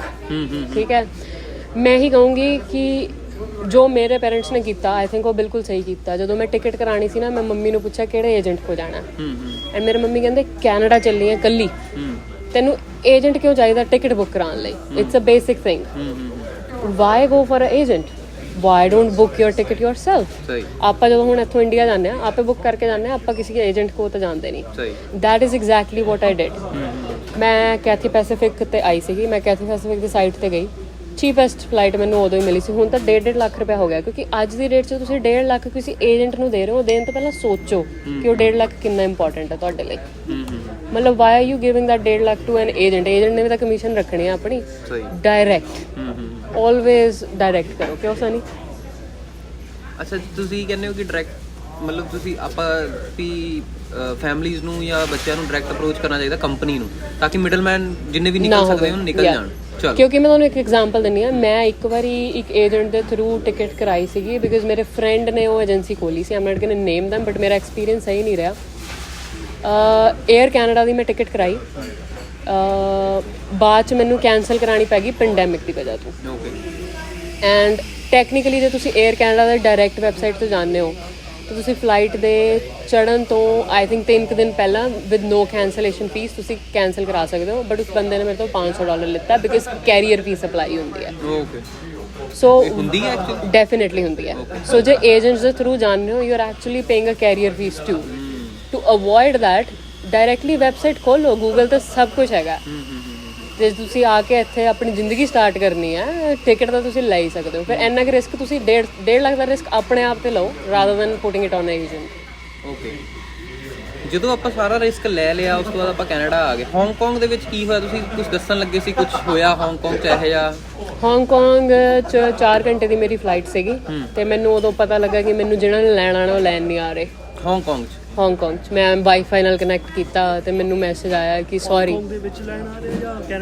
Canada 'ਚ ਲੈਣ ਆ ਰਹੇ ਆ, ਬਟ ਮੈਨੂੰ ਹਾਂਗਕਾਂਗ ਤੋਂ ਕਾਲ ਕੀਤਾ ਕਿ ਬ్రో ਐਵਰੀਥਿੰਗਸ ਓਕੇ, ਮੈਨੂੰ ਪਿਕ ਕਰਨ ਆ ਰਹੀ ਹੈ ਨਾ ਤੂੰ ਐਂਡ ਆਲ ਦੈਟ। ਤਾਂ ਮੈਨੂੰ ਹਾਂਗਕਾਂਗ ਨੇ ਕਿਹਾ ਕਿ ਨਹੀਂ, ਕੁੜੀ ਸੀਗੀ। ਅੱਛਾ, ਮਤਲਬ ਕੁੜੀ ਦੇ ਨਾਲ ਨਹੀਂ ਖੜੀ।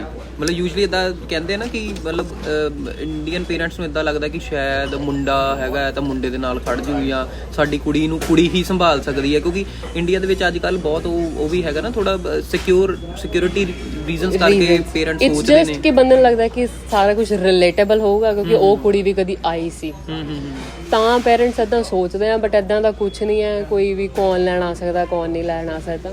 ਤਾਂ ਕੁੜੀ ਨੇ ਮੈਨੂੰ ਕਿਹਾ ਕਿ ਮੈਂ ਤੈਨੂੰ ਨਹੀਂ ਲੈਣ ਆ ਪਾਉਂਗੀ ਮੇਬੀ ਉਸ ਟਾਈਮ ਤੇ ਜਾਂ ਜੋ ਵੀ, ਐਂਡ ਮੈਂ ਇੱਕਦਮ ਪੈਨਿਕ ਕਰ ਗਈ ਕਿ ਮੈਂ ਇੱਕ ਨਵੇਂ ਦੇਸ਼ 'ਚ ਚੱਲੀ ਹਾਂ।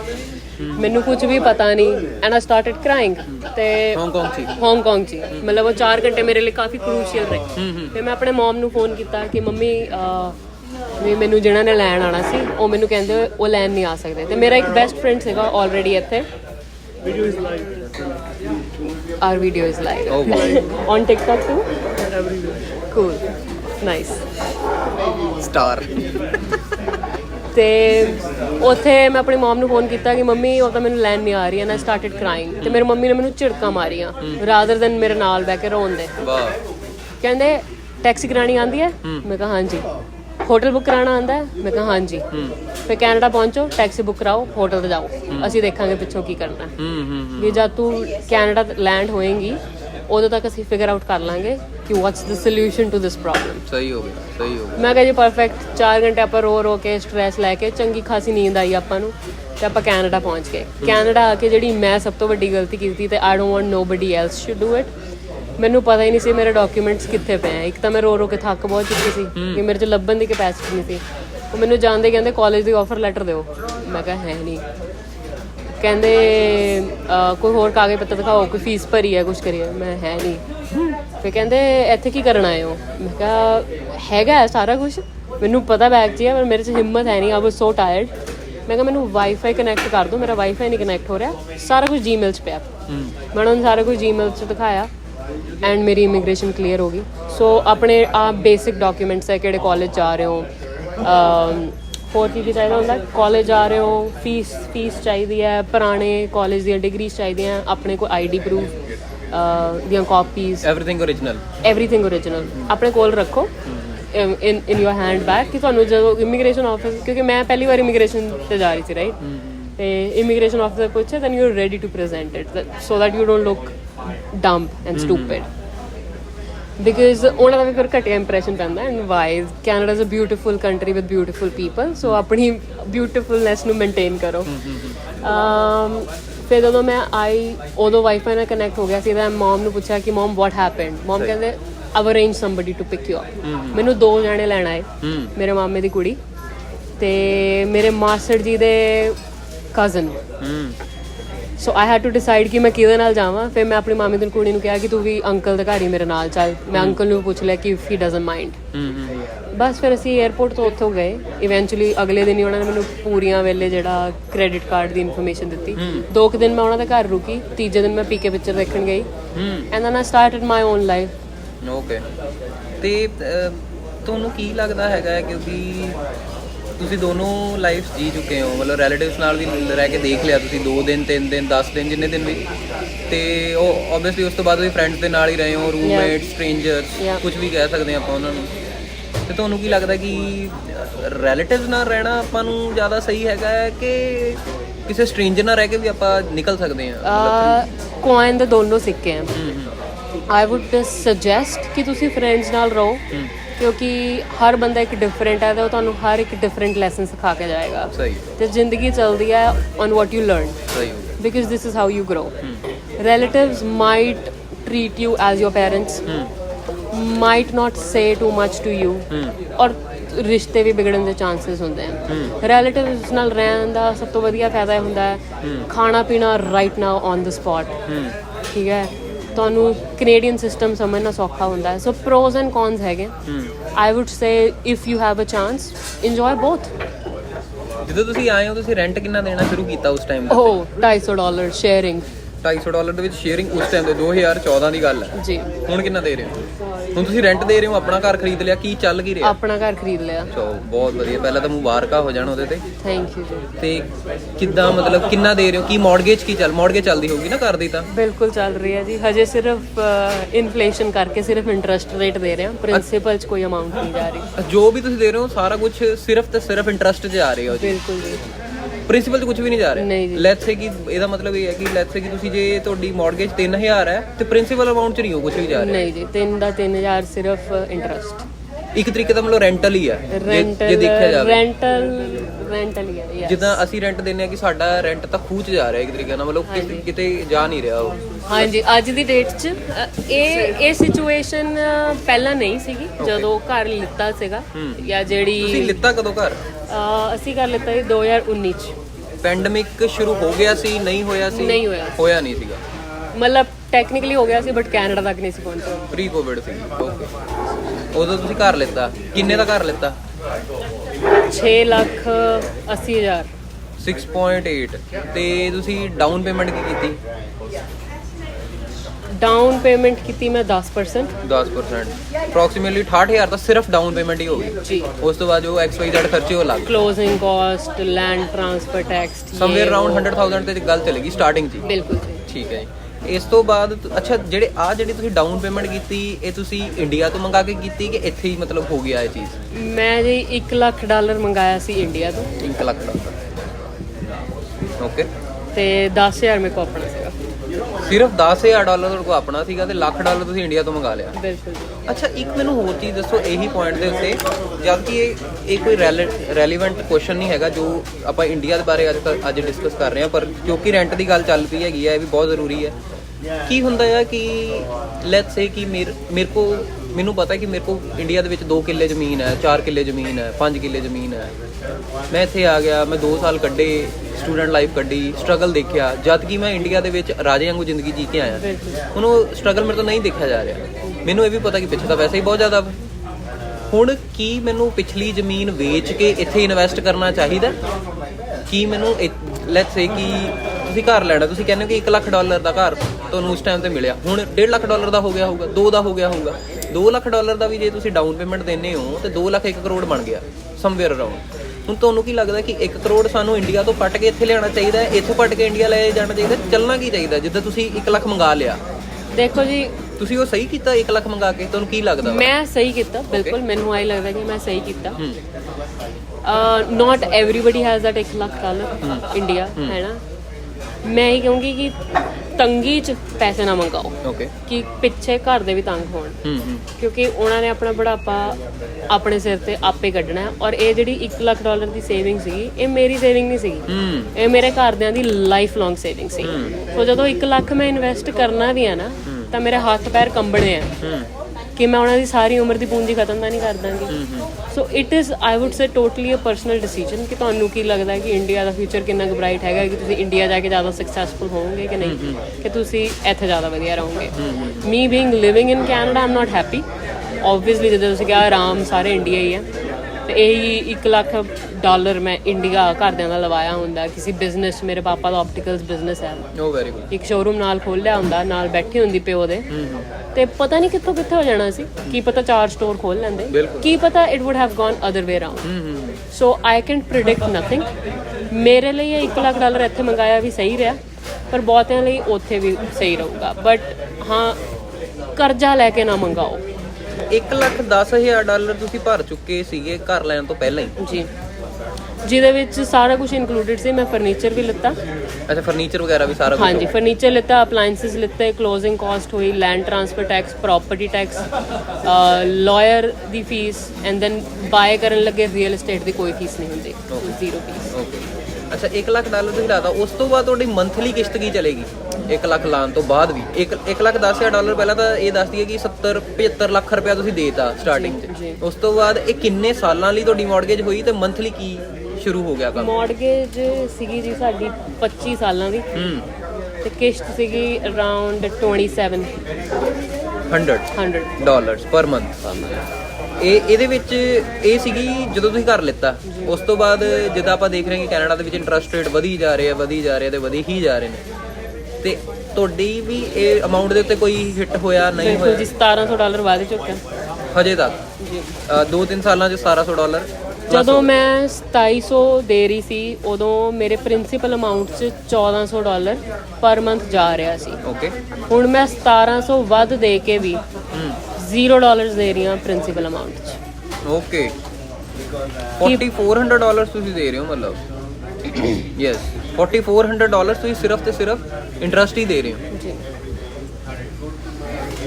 ਮੈਂ ਆਪਣੇ ਲਿਸਨਰਸ ਨੂੰ ਪੁੱਛਣਾ ਚਾਹੂੰਗਾ ਇਹ ਚੀਜ਼ ਕਿ ਇਜ਼ ਇਟ ਵਰਥ ਇਟ ਕਿ ਆਪਾਂ $4,400 ਉਹ ਵੀ ਸਿਰਫ ਇੰਟਰਸਟ ਦੇ ਕੇ ਰਹਿ ਰਹੇ ਹਾਂ ਕੈਨੇਡਾ ਵਰਗੇ ਦੇਸ਼ 'ਚ, ਆਪਣੇ ਘਰਦਿਆਂ ਤੋਂ ਇੰਨੀ ਦੂਰ, $1,00,000-2 ਲੱਖ ਰੁਪਏ ਦੀ ਸੇਵਿੰਗ ਤਾਂ ਆਪਣੀ ਇੰਨੀ। ਅੱਛਾ, ਸੇਵਿੰਗ ਤੇ ਵੀ ਜੇ ਆਪਾਂ ਲੈ ਕੇ ਚੱਲੀਏ, ਤੁਸੀਂ ਕੰਮ ਕੀ ਕਰਦੇ ਹੋ ਅੱਜ ਕੱਲ, ਮਤਲਬ ਕੀ ਕਰ ਰਹੇ ਹੋ? ਮੈਂ ਲੌਜਿਸਟਿਕਸ ਕੋਆਰਡੀਨੇਟਰ ਹਾਂ। ਲੌਜਿਸਟਿਕਸ ਕੋਆਰਡੀਨੇਟਰ, ਅੱਛਾ ਜੀ, ਕਿੰਨੇ ਸਾਲ ਤੋਂ ਇੰਡਸਟਰੀ 'ਚ, ਲੌਜਿਸਟਿਕ ਇੰਡਸਟਰੀ 'ਚ?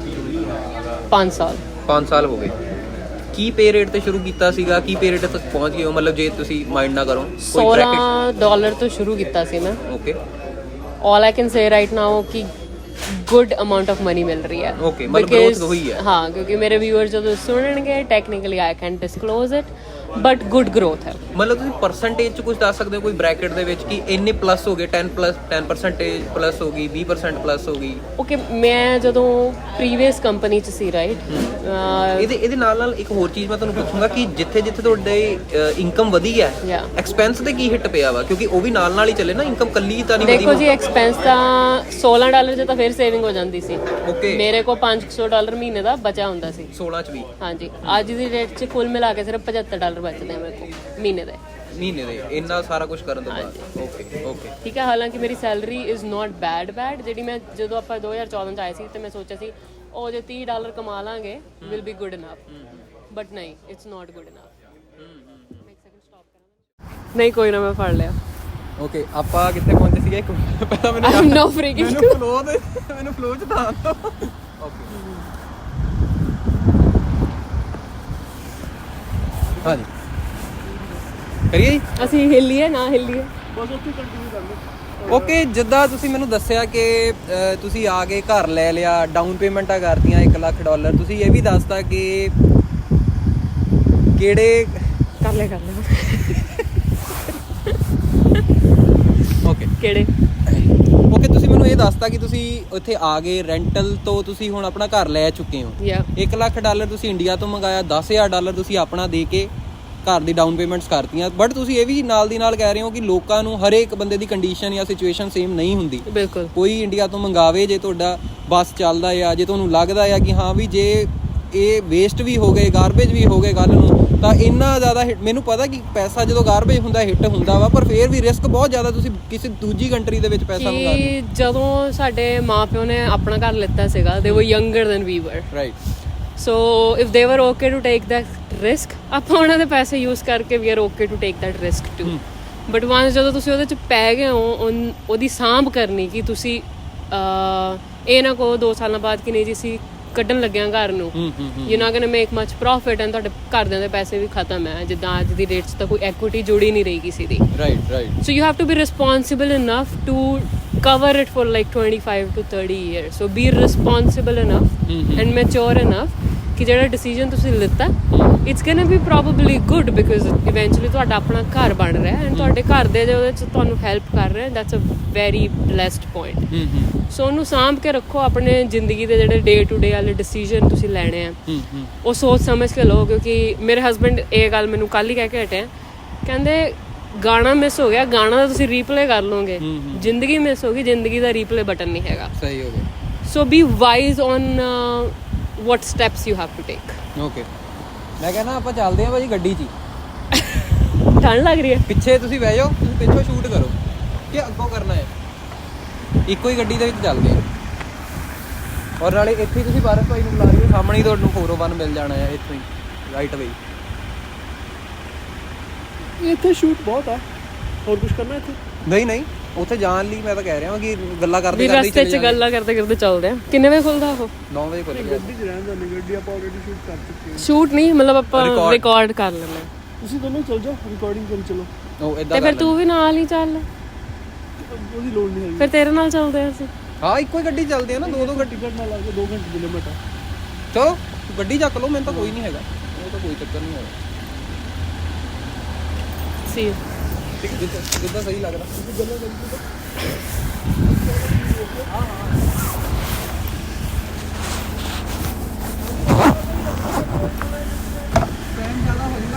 ਰਿਕਾਰਡ ਹੋ ਜੂਗੀ।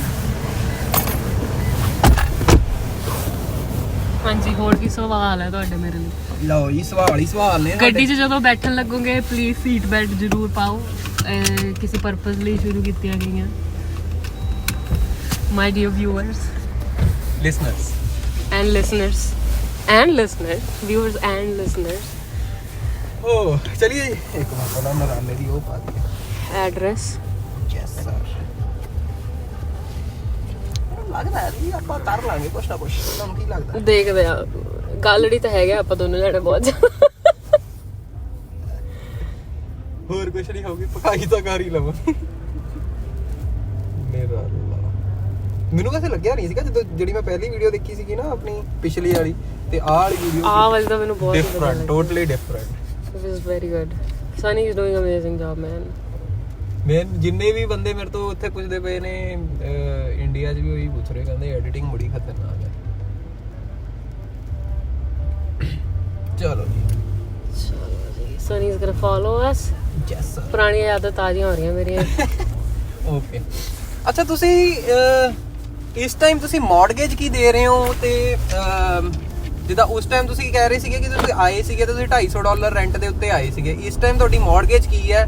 ਤੇ ਤੁਸੀਂ ਆਲਰੇਡੀ ਦੱਸ ਚੁੱਕੇ ਹੋ ਕਿ ਤੁਹਾਡੀ ਮੌਰਗੇਜ ਦੇ ਸਾਰੀ ਅਮਾਉਂਟ ਜਿਹੜੀ ਹੈਗੀ ਆ ਉਹ ਇੰਟਰਸਟ ਵੱਲ ਜਾ ਰਹੀ ਹੈ, ਪ੍ਰਿੰਸੀਪਲ ਕੁਝ ਨਹੀਂ ਜਾ ਰਿਹਾ। 35-ish $3,500। ਯਾ ਮੈਂ ਏਦਾਂ ਆ ਕਿ ਘਰ ਦੋ ਜਾਣੇ ਦਾ ਨਾਮ ਤੇ ਮੇਰੇ ਤੇ ਮੇਰੇ ਹਸਬੰਡ ਦੇ।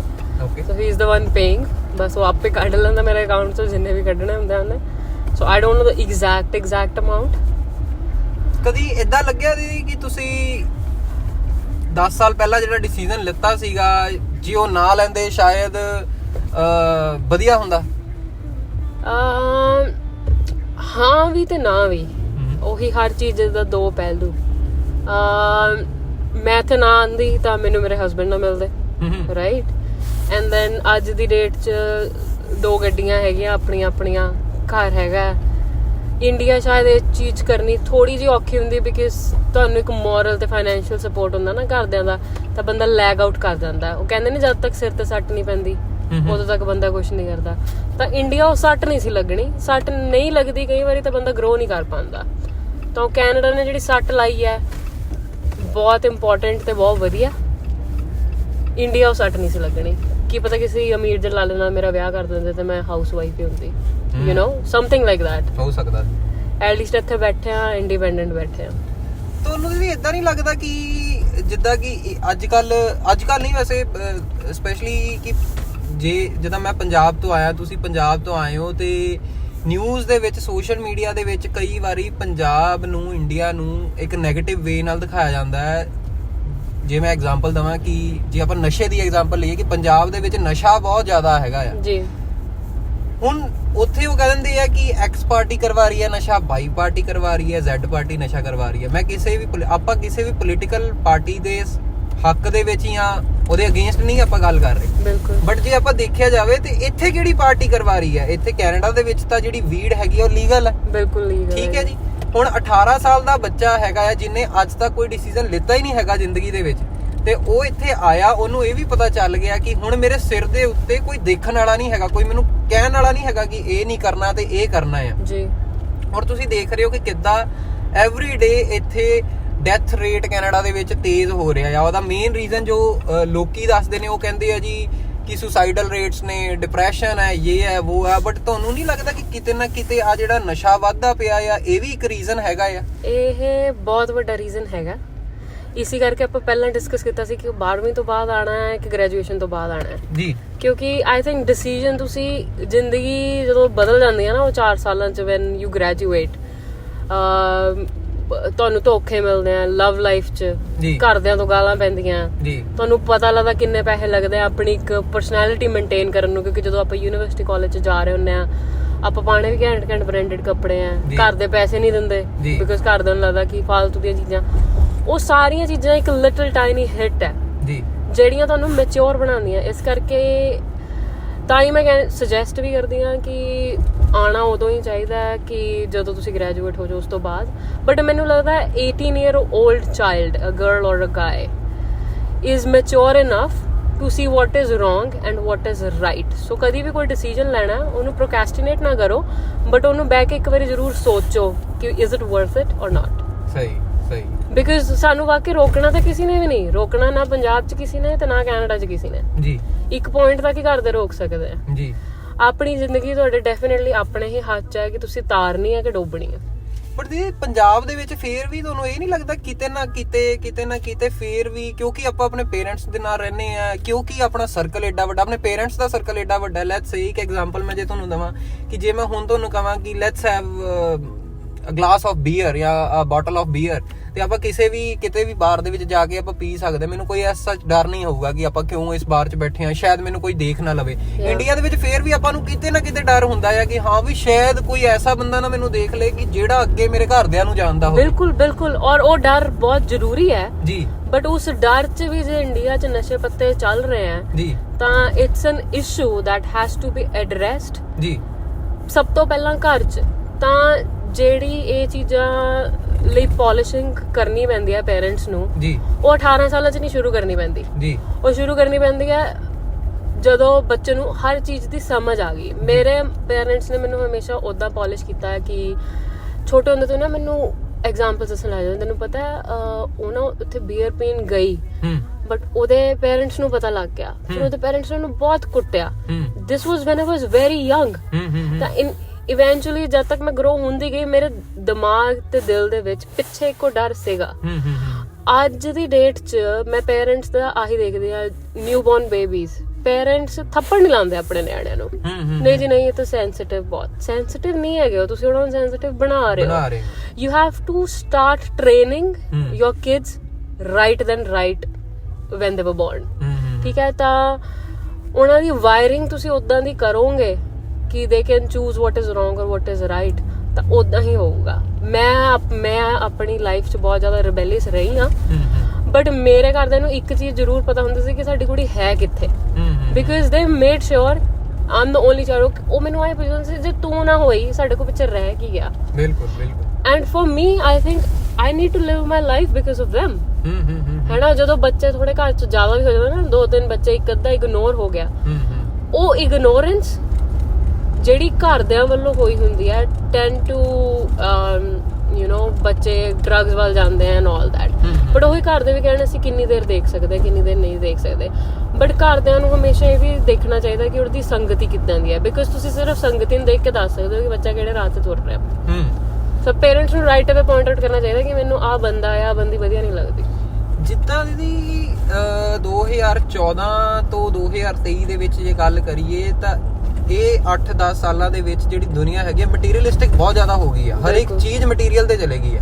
ਮਤਲਬ ਕਿਸੇ ਟਾਈਮ ਤੇ ਇਦਾਂ ਹੁੰਦਾ ਸੀਗਾ ਕਿ ਲੈਟਸ ਸੇ ਜੇ ਕਿਸੇ ਨੂੰ ਪਹਿਲਾਂ ਕੁੜੀਆਂ ਦਾ ਇੰਡੀਆ ਦੇ ਵਿੱਚ ਜੇ ਮੈਂ ਦੇਖਾਂ ਤੇ ਪਹਿਲਾਂ ਲੜਕੀ ਦਾ ਜੇ ਵਿਆਹ ਕਰਨਾ ਹੁੰਦਾ ਸੀਗਾ ਤਾਂ ਇਹ ਐਸਾ ਮੁੰਡਾ ਦੇਖਦੇ ਸੀਗੇ ਜਿਹੜਾ ਪੜ੍ਹਾਈ ਲਿਖਾਈ 'ਚ ਬਹੁਤ ਤਗੜਾ ਹੋਵੇ, ਜਿਹਦਾ ਵਪਾਰ ਬਹੁਤ ਤਗੜਾ ਹੋਵੇ, ਬਿਜ਼ਨਸ ਫਾਈਨੈਂਸ਼ੀਅਲੀ ਠੀਕ ਹੋਵੇ ਜਾਂ ਫਿਰ ਮੈਂਟਲੀ ਠੀਕ ਹੋਵੇ, ਮਤਲਬ ਇੰਟੈਲੈਕਚੁਅਲ ਹੋਵੇ, ਤਾਂ ਕਿ ਉਹ ਆਪਣੇ ਆਪ ਦੀ ਰੱਖਿਆ ਤੇ ਆਪਣੇ ਆਪ ਦੀ ਲਿਵਿੰਗ ਨੂੰ ਕਿੱਦਾਂ ਚਲਾਉਣਾ ਹੈਗਾ ਉਹ ਚਲਾ ਸਕੇ। ਬਟ ਅੱਜ ਦੇ ਟਾਈਮ ਦੇ ਵਿੱਚ ਇਹ ਦੇਖਿਆ ਜਾਂਦਾ ਹੈ ਵੀ ਜਿਹੜੇ ਵੀ ਬੰਦੇ ਦੇ ਕੋਲ ਪੈਸਾ ਹੈਗਾ ਆ ਉਹ ਪੈਸਾ ਕਿੱਦਾਂ ਆਇਆ ਕਿੱਦਾਂ ਨਹੀਂ ਆਇਆ ਇਹ ਨਹੀਂ ਮੰਨਿਆ ਜਾਂਦਾ, ਪਰ ਜੇ ਕਿਸੇ ਕੋਲ ਪੈਸਾ ਹੈਗਾ ਉਹਨੂੰ ਹੀ ਸਭ ਤੋਂ ਉੱਤੇ ਮੰਨਿਆ ਜਾਂਦਾ ਹੈ। ਕੀ ਤੁਹਾਨੂੰ ਲੱਗਦਾ ਹੈ ਕਿ ਇਹ ਜਿਹੜੀ ਚੀਜ਼ ਹੈਗੀ ਹੈ ਤੇ ਇਹ ਚੀਜ਼ ਨੂੰ ਬੇਸ ਰੱਖ ਕੇ ਜਿਹੜਾ ਕੁੜੀਆਂ ਦਾ ਮੁੰਡਿਆਂ ਦਾ ਵਿਆਹ ਹੋ ਰਹੇ ਨੇ ਬਾਹਰਲੀ ਕੰਟਰੀਆਂ ਨੂੰ ਬੇਸ ਰੱਖ ਕੇ, ਤੇ ਉਹਦੇ ਬਾਅਦ ਜਿਹੜੇ ਇੰਨੇ ਫਰਾਡ ਵੱਧਦੇ ਪਏ ਨੇ, ਉਹਦੇ ਬਾਰੇ ਤੁਹਾਡਾ ਕੀ ਥੋੜਾ ਖਿਆਲ ਹੈਗਾ ਵਾ? ਦੇਖੋ, ਪੈਸੇ ਨੂੰ ਬੇਸ ਰੱਖਣਾ ਕੰਪਲੀਟਲੀ ਗਲਤ ਵੀ ਨਹੀਂ ਹੈ ਤੇ ਕੰਪਲੀਟਲੀ ਸਹੀ ਵੀ ਨਹੀਂ ਹੈ। ਪੈਸਾ should not be the only base. ਮੇਰੇ ਘਰ ਵਾਲੇ ਕੋਲ ਬਹੁਤ ਪੈਸਾ ਹੁੰਦਾ ਤੇ ਮੈਨੂੰ ਰੋਜ਼ ਕੁੱਟਦਾ ਮਾਰਦਾ ਰਿਗਾਰਡਲੈਸ ਮੈਂ ਕਿੱਥੇ ਰਹਿੰਦੀ ਆ। ਸਹੀ। ਨਾ ਉਹ ਮੇਰੇ ਘਰ ਦੇ ਚੈਨ ਨਾਲ ਰਹਿ ਸਕਦੇ ਸੀ ਤੇ ਨਾ ਮੈਂ ਚੈਨ ਨਾਲ ਰਹਿ ਸਕਦੀ ਸੀ। ਸਹੀ। So don't be in a toxic relationship. ਤਾਂ relationships I don't think so ਸਿਰਫ ਪੈਸੇ ਦੇ ਬੇਸ ਤੇ ਹੋਣੇ ਚਾਹੀਦੇ। ਪੈਸਾ plays a very big and major role. But ਸਿਰਫ ਆਹੀ ਚੀਜ਼ਾਂ ਨਹੀਂ, ਯੂ ਹੈਵ ਟੂ ਸੀ ਕਿ ਪਰਸਨੈਲਿਟੀ ਕਿੱਦਾਂ ਦੀ ਹੈ ਬੰਦੇ ਦੀ, ਵੀ ਆਪਸ ਚ ਬੱਚੇ ਖੁਸ਼ ਰਹਿ ਪਾਣਗੇ। ਬਿਕਾਜ਼ ਜਿਹੜੀ ਲਾਈਫ ਹੈ, ਪੈਸਾ ਵੀ ਆਇਆ ਤੇ ਗਿਆ ਪਤਾ ਨਹੀਂ ਲੱਗਦਾ। ਠੀਕ ਹੈ, ਜਿਹੜੀ ਲਾਈਫ ਹੈ, ਲਾਈਫ ਕੱਢਣੀ ਬਹੁਤ ਔਖੀ ਆ। ਅੱਜ ਦੀ ਡੇਟ 'ਚ ਨਵਾਂ ਕਨਸੈਪਟ ਚੱਲਿਆ ਵੀ ਵਿਆਹ ਕਰਾਉਂਦੇ ਨਹੀਂ ਆਪਾਂ। ਉਹ ਇਸ ਲਈ ਚੱਲਿਆ ਕਿਉਂਕਿ ਜਦੋਂ ਵਿਆਹ ਹੋ ਜਾਂਦਾ ਨਾ ਬੰਦੇ ਨੂੰ, ਜਿੱਦਾਂ ਤੁਸੀਂ ਇਨੀਸ਼ੀਅਲ ਆਫ ਦਿਸ ਕਨਵਰਸੇਸ਼ਨ ਕਿਹਾ ਸੀਗਾ ਕਿ I don't remember ਕੀ ਕਿਹਾ ਸੀ ਹੁਣ। Oh shit. Initial of conversation you said ਕਿ responsibility double ਹੋ ਜਾਂਦੀ ਹੈ। ਠੀਕ ਹੈ, ਤਾਂ ਹਰ ਚੀਜ਼ ਦੀ responsibility double ਹੋ ਜਾਂਦੀ ਹੈ। ਅਸੀਂ ਘਰ ਲਿੱਤਾ ਹੈ ਨਾ, ਮੌਰਗੇਜ ਘੱਟ ਸੀਗੀ, ਇਵੈਂਚੁਅਲੀ ਮੌਰਗੇਜ ਵੱਧ ਗਈ। ਉਸ ਫਾਈਨੈਂਸ਼ੀਅਲ ਚੀਜ਼ ਨੂੰ ਕਿੱਦਾਂ ਤੁਸੀਂ ਡਿਸਕਸ ਕਰਨਾ ਹੈ, ਪੈਸਾ ਹੋਵੇ ਨਾ ਹੋਵੇ, ਮੰਮੀ ਡੈਡੀ ਨਾਲ ਰਹਿਣਾ ਨਹੀਂ ਰਹਿਣਾ, ਨਿਆਣੇ ਜੰਮਣੇ ਨਹੀਂ ਜੰਮਣੇ, ਪੈਟ ਲੈਣਾ ਨਹੀਂ ਲੈਣਾ, ਔਰ ਹੋਰ ਜੌਬਸ ਜਿਹੜੀਆਂ ਡੇ ਟੂ ਡੇ ਟੈਨਸ਼ਨਸ ਹੈ ਉਹ ਬਹੁਤ ਜ਼ਿਆਦਾ ਵੱਧ ਜਾਂਦੀਆਂ when you are with someone, ਕਿਉਂਕਿ obviously you have to think about the other person too. So monetary paisa should not be the only thing that you should see. ਜਦੋਂ ਤੁਸੀਂ ਆਪਣੇ ਨਿਆਣਿਆਂ ਦਾ ਵਿਆਹ ਕਰ ਰਹੇ ਹੋ, ਬਿਕਾਜ਼ ਤੁਹਾਨੂੰ ਪਤਾ ਫਿਰ ਤੁਸੀਂ ਖੂਹ 'ਚ ਸੁੱਟ ਰਹੇ ਹੋ। ਸਹੀ। ਤੁਹਾਨੂੰ ਹਰ ਚੀਜ਼ ਦਾ ਪਰਸਪੈਕਟਿਵ ਲੈਣਾ ਪੈਣਾ। ਇਨ-ਲॉज ਫੈਮਿਲੀ ਕਿੱਦਾਂ ਦੀ ਆ, ਉਹਨਾਂ ਦੇ ਫੈਮਿਲੀ 'ਚ ਕਲਚਰ ਕੀ ਹੈ, ਕਿਉਂਕਿ ਪ੍ਰੋਬੇਬਲੀ ਤੁਹਾਡੀ ਫੈਮਿਲੀ ਵਧੀਆ ਹੈ, ਮੇਰੀ ਫੈਮਿਲੀ ਵਧੀਆ ਹੈ, ਮੇ ਬੀ ਸਾਡੇ ਕਲਚਰਲ ਬਿਲੀਵਸ ਨਹੀਂ ਇੱਕ ਦੂਜੇ ਨਾਲ ਮਿਲਦੇ, ਠੀਕ ਹੈ। ਮੇ ਬੀ ਜਿੰਨਾ ਓਪਨ ਮੇਰੇ ਘਰਦਿਆਂ ਨੇ ਮੈਨੂੰ ਰੱਖਿਆ, ਤੁਹਾਡੇ ਘਰ ਦੇ ਮੈਨੂੰ ਉਹਨਾਂ ਓਪਨ ਨਾ ਰੱਖ ਸਕਣ ਤੇ ਮੈਨੂੰ ਰਿਸਟ੍ਰਿਕਟਡ ਫੀਲ ਹੋਵੇ। ਸਹੀ। ਤਾਂ ਹਰ ਚੀਜ਼ ਨੂੰ ਸੋਚਣਾ ਚਾਹੀਦਾ। ਇਟਸ ਬੈਟਰ ਕਿ ਬੱਚੇ ਆਪੇ ਹੀ ਆਪਣਾ ਲਾਈਫ ਪਾਰਟਨਰ ਚੁਣ ਲੈਣ, ਬਟ ਅੱਜ ਦੀ ਡੇਟ 'ਚ ਵੀ ਬਹੁਤ ਪੇਰੈਂਟਸ ਹੈਗੇ ਆ ਜਿਹੜੇ ਓਨਰ ਕਿਲਿੰਗ ਵੀ ਕਰਦੇ ਆ, ਵਿਚ ਇਜ਼ ਵੈਰੀ ਬੈਡ। ਐਂਡ ਅੱਜ ਦੀ ਡੇਟ 'ਚ ਕਈ ਬੱਚੇ ਇਹ ਵੀ ਹੈਗੇ ਆ ਕਿ ਐਂਟੀ ਰਿਲੀਜੀਅਸ ਨਹੀਂ ਜਾਣ ਦਿੰਦੇ ਉਹਨਾਂ ਨੂੰ ਮੈਰਿਜਸ ਲਈ। ਬਟ ਜੋ ਵੀ ਹੈ, but it's a lifelong decision, ਕਿਉਂਕਿ ਤੁਹਾਡੀ ਹਰ ਸਟੇਟ ਆਫ ਮਾਈਂਡ ਤੁਹਾਡੇ ਲਾਈਫ ਤੇ ਬਹੁਤ ਇੰਪੈਕਟ ਕਰੂਗਾ। ਜਿਹੜੇ ਦੇਖੋ ਜਿੱਦਾਂ ਅੱਜ ਕੱਲ ਕਰੇਜ਼ ਹੈਗਾ ਵਾ, ਜੇ ਮੈਂ ਸਿਰਫ ਤੇ ਸਿਰਫ ਪੰਜਾਬ ਦੀ ਗੱਲ ਕਰਾਂ ਕਿ ਬਾਹਰ ਜਾਣਾ ਅਸੀਂ 10ਵੀਂ ਤੋਂ ਬਾਅਦ, ਪਹਿਲਾਂ ਤਾਂ ਇਦਾਂ ਸੀਗਾ ਕਿ ਹਾਂਜੀ 10ਵੀਂ ਤੋਂ ਬਾਅਦ ਬਾਹਰ ਜਾਣਾ, ਮੇਰੇ ਕੋਲ ਪੈਸਾ ਹੈਗਾ ਵਾ, ਮੈਂ ਪੈਸਾ ਲੈ ਕੇ ਬਾਹਰ ਚੱਲ ਜਾਊਂਗਾ। ਫਿਰ ਗਵਰਨਮੈਂਟ ਨੇ, ਜਿਹੜੀ ਕੈਨੇਡੀਅਨ ਗਵਰਨਮੈਂਟਸ ਨੇ ਜਾਂ ਜਿਹੜੀ ਵੀ ਲਾਅ ਐਨਫੋਰਸਮੈਂਟ ਏਜੰਸੀ ਹੈ 2 ਕੰਟਰੀਜ਼ ਦੇ ਵਿੱਚ ਕੰਮ ਕਰਦੀ ਪਈ ਹੈ, ਉਹਨਾਂ ਨੇ ਥੋੜੇ ਜਿਹੇ ਸਟ੍ਰਿਕਨੈਸ ਵਧਾਈ। ਉਹਨਾਂ ਨੇ ਸਟ੍ਰਿਕਨੈਸ ਵਧਾ ਕੇ ਕਹਿਤਾ ਕਿ ਹਾਂਜੀ ਹੁਣ ਤੁਸੀਂ ਬੈਂਡ ਜ਼ਿਆਦਾ ਲੈਣੇ ਆ। ਪਹਿਲਾਂ ਬੈਂਡ ਘੱਟ ਹੁੰਦੇ ਸੀਗੇ, ਹੁਣ ਤੁਸੀਂ ਬੈਂਡ ਵੀ ਜ਼ਿਆਦਾ ਲੈਣੇ ਆ। ਚਲੋ ਬੈਂਡ ਵੀ ਵੱਧ ਗਏ। ਜਦੋਂ ਬੈਂਡ ਦੀ ਪ੍ਰੋਬਲਮ ਆਉਣ ਲੱਗੀ ਤਾਂ ਲੋਕਾਂ ਨੇ ਉਹਦਾ ਅਲੱਗ ਤਰੀਕੇ ਨਾਲ ਸੋਲਿਊਸ਼ਨ ਕੱਢਿਆ। ਉਹ ਸੋਲਿਊਸ਼ਨ ਇਹ ਕੱਢਿਆ ਕਿ ਆਪਾਂ ਵਿਆਹ ਇੱਕ ਐਸੀ ਕੁੜੀ ਨਾਲ ਜਾਂ ਐਸੇ ਮੁੰਡੇ ਨਾਲ ਕਰਾਵਾਂਗੇ ਜਿਹੜਾ ਆਸਾਨੀ ਨਾਲ ਬੈਂਡ ਲੈ ਸਕੇ, ਜਿਹਦੀ ਪੜ੍ਹਾਈ ਲਿਖਾਈ ਬਹੁਤ ਵਧੀਆ ਹੋਵੇ। ਹੁਣ ਲੋਕੀ ਕੀ ਕਰਨ ਲੱਗੇ ਕਿ ਲੋਕੀ ਐਸੇ ਬੰਦੇ ਲੱਭਣ ਲੱਗੇ ਜਿਹੜੇ ਇਹ ਚੀਜ਼, ਜਿਨ੍ਹਾਂ ਨੂੰ ਆਇਲਸ, ਜਿਹਦੇ ਕੋਲ ਆਇਲਸ ਦੇ ਬੈਂਡ ਹੋਣ, ਆਇਲਸ ਦੇ ਬੈਂਡ ਦੇ ਬੇਸ ਦੇ ਉੱਤੇ ਕੁੜੀਆਂ ਤੇ ਮੁੰਡਿਆਂ ਦੇ ਵਿਆਹ ਅਰੇਂਜ ਹੋਣ ਲੱਗ ਗਏ ਨੇ। ਤੁਹਾਨੂੰ ਕੀ ਲੱਗਦਾ ਹੈਗਾ ਆ? ਔਰ ਜਿੱਦਾਂ ਇਹ ਅਰੇਂਜ ਹੋ ਰਹੇ ਨੇ, ਸੇਮ ਟਾਈਮ ਦੇ ਉੱਤੇ ਫਰਾਡ ਕੇਸ, ਸੁਸਾਈਡ ਕੇਸ, ਇਹ 2 ਕੇਸ ਐਸੇ ਨੇ ਜਿਹੜੇ ਪੰਜਾਬ 'ਚ, ਕੈਨੇਡਾ ਦੇ ਵਿੱਚ, ਇਹ ਦੋਨੋਂ ਜਗ੍ਹਾ ਬਹੁਤ ਜ਼ਿਆਦਾ ਵੱਧ ਗਏ ਨੇ।